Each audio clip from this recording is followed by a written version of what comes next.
Assalamualaikum warahmatullahi wabarakatuh. Kembali lagi dengan kita di sini di konten ini atau di vlog ini atau di channel ini yang membahas tentang seputar kemahasiswaan, baik itu masalah dan sebagainya, masalah susah mencari. Assalamualaikum warahmatullahi wabarakatuh. Kembali lagi di channel ini, channel yang membahas seputar mahasiswa. Dan hari ini kita akan membahas tentang bagaimana cara menghadapi sidang komprehensif, yaitu bagaimana caranya lulus komprehensif hanya satu kali coba. Silakan stay tune terus di sini.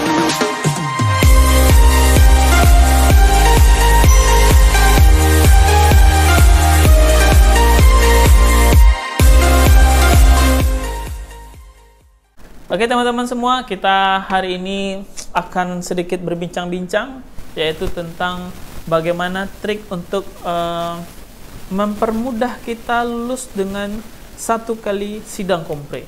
Ya, kita tahu, sama-sama kita tahu sidang kompre itu beda dengan mata kuliah yang lain, di mana mata kuliah yang lain itu kita bisa titip absen tentunya, atau kita bisa sistem kebut semalam, atau kita bisa ulang lagi semester depan, atau kita bisa remedial atau semester pendek dan sebagainya. Tapi kalau untuk sidang kompre itu berbeda. Nah, sidang kompre ini juga menjadi momok bagi mahasiswa yang akan mau tamat, karena jika mungkin ini yang paling susah ya dalam sebuah perkuliahan, 8 semester, kalau di S1 8 semester. Jadi di terakhir itu yang harus dilalui yaitu kompre. Jika teman-teman nggak bisa melalui kompre, teman-teman semua nggak bisa menyandang yang namanya sarjana strata 1. Nah, sekarang kita akan punya beberapa tips untuk teman-teman bagaimana caranya untuk lulus santuy. Oke, kita ada beberapa tips, 1, 2 banyak, silahkan dicatat aja nanti. Yang pertama yang harus kita lakukan untuk menghadapi sidang kompre adalah tenang.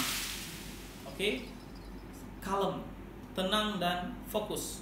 Jadi teman-teman, untuk menghadapi suatu sidang atau akan menghadapi wawancara dan sebagainya, kita harus tetap tenang.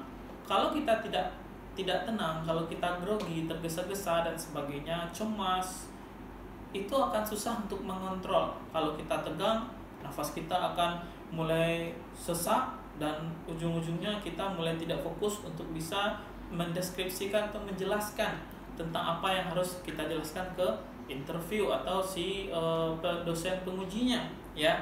Jadi teman-teman, banyak sekali yang saya lihat selagi kompre, waktu saya menjadi sidang kompre jadi dosen penguji, banyak sekali di situ orang yang tergesa-gesa, seakan-akan kompre itu adalah sesuatu yang sangat mengerikan. Benar, karena itu adalah pertahanan garda terakhir saudara untuk menuju yang benar-benar dapat titel gitu ya.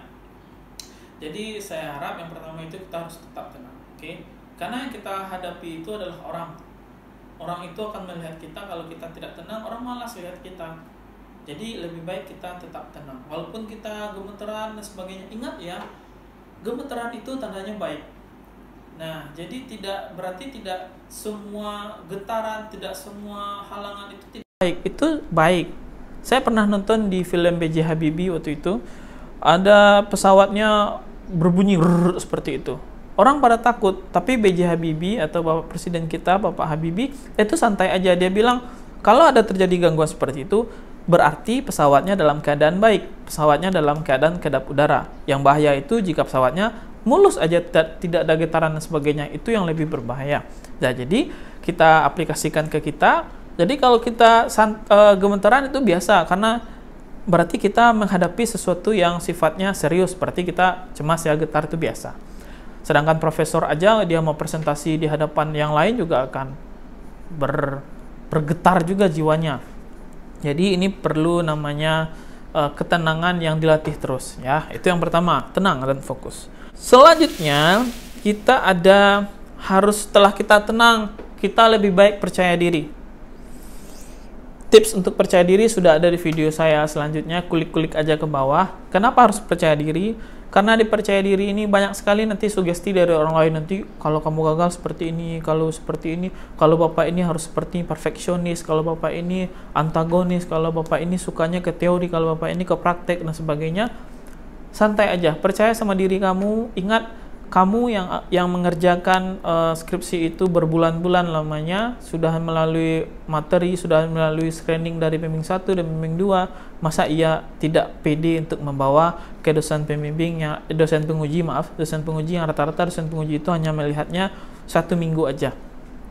Beberapa kampus malahan pas hari H baru dilihat. Beberapa kampus yang lain itu 1 minggu harus diserahkan ke dosen pembimbingnya gitu. Jadi kenapa kita harus tidak percaya diri sedangkan kita sudah membaca dan membuat tentang skripsi itu, data dan sebagainya itu jauh sebelum hari H ini dimulai. Oke, jadi harus percaya diri dengan apa yang telah kita kerjakan. Yang ketiga adalah mental, ya.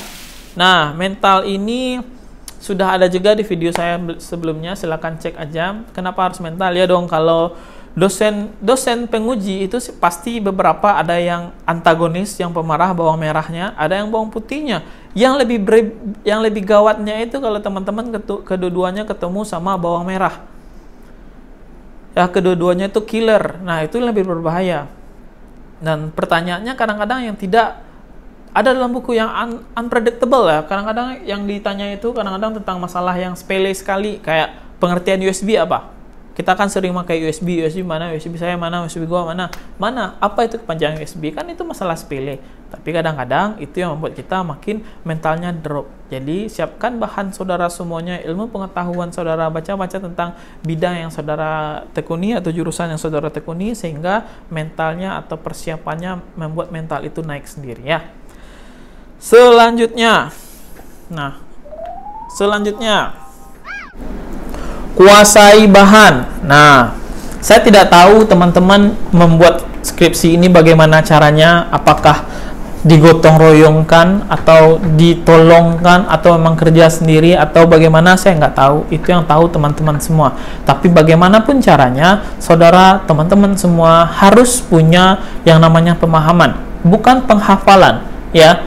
Isi dalam skripsi itu harus dihafal. Isi dalam skripsi itu harus dipahami, apa isinya, konteksnya apa. Contoh, kenapa saya ambil judul ini, latar belakang saya ambil judul ini, kenapa, permasalahan dalam judul ini apa, terus kenapa metode ini yang saya pakai. Kemudian kalau metode lain dibandingkan dengan metode saya ini, apa yang terjadi, dan perbandingan metode sehingga menghasilkan apa dan dampaknya apa ke saya dan ke objek penelitian. Yang beberapa yang 5 tadi harus saudara kaji lebih jauh lagi, harus ada pemahaman dalam diri sendiri. Pertama, yang saya ulangi lagi ya. Pertama, kenapa saya ambil judul ini? Apa permasalahan dalam judul ini? Kedua, apa metode yang saya ambil? Kenapa metode itu yang saya ambil? Kemudian hasil yang didapatkan dari metode ini dan judul ini, dan dampaknya, nomor 6 ya, dampaknya kepada saya dan dampaknya kepada si objek penelitian tadi. Nah, kalau penelitian itu berdampak kan itu penelitiannya bagus. Tapi kalau penelitiannya nggak ada dampak, itu malah dipertanyakan, ini penelitian buat apa, sedangkan dampaknya nggak ada ya. Jadi silahkan dipahami, bukan dihafal. Oke. Selanjutnya, kalau yang bagi akan menguji, silahkan tanya ke senior tipe pengujinya bagaimana. Apakah pengujinya itu teoritis atau buku, atau suka pertanyaan yang aneh-aneh atau yang bersifat ilmu pengetahuan umum dan sebagainya. Silahkan tanya apa yang harus saya persiapkan, apa yang harus saya hilangkan dan sebagainya ya. Itu yang simple sih sebenarnya. Yang selanjutnya, tidur yang cukup. Karena saya tahu kalau kita mau wisuda, kita mau kompre, itu tidurnya merasa jadi nggak cukup karena pikiran kita udah ke situ aja. Saya paham seperti itu karena saya sudah melaluinya.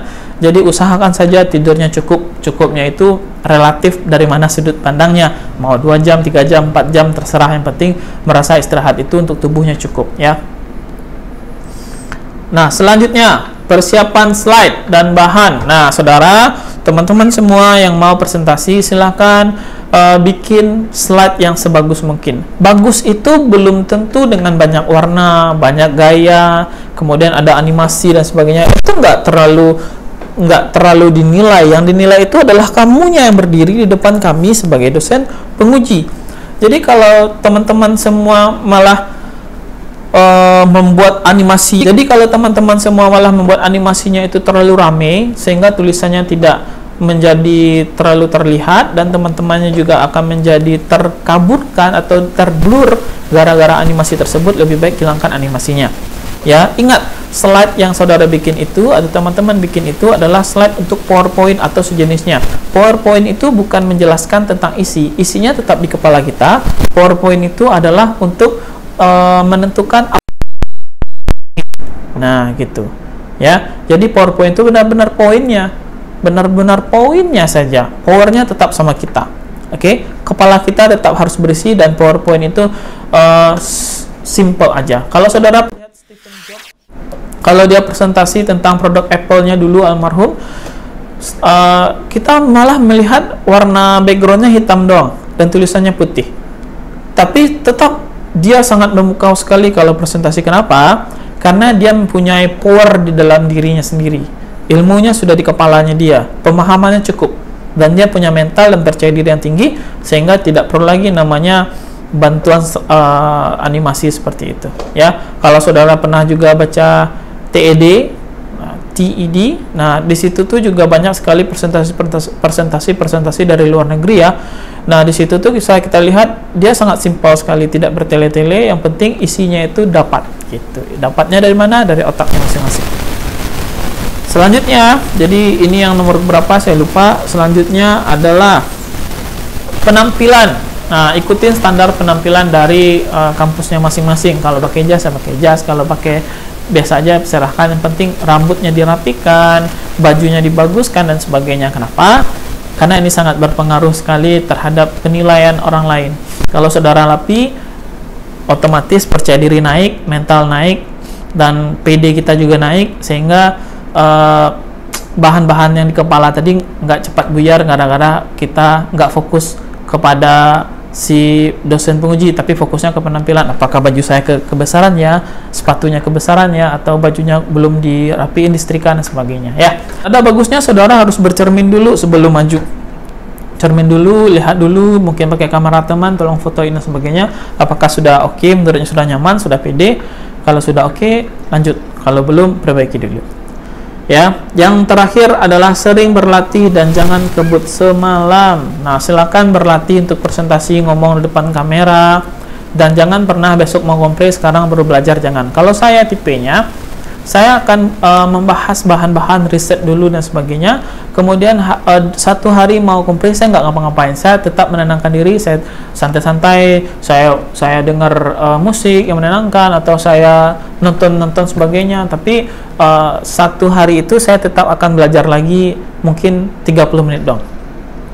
Dan tambahan tipsnya, saudara mesti bisa belajar nih untuk bagaimana ya, belajar minimal. Jangan, kalau bapak suruh saya nyuruh saudara untuk mempersiapkan diri, bukan berarti itu satu hari belajar itu terus, enggak. Belajar yang efektif itu adalah 30 menit kita belajar, kita mesti santai dulu 5 menit.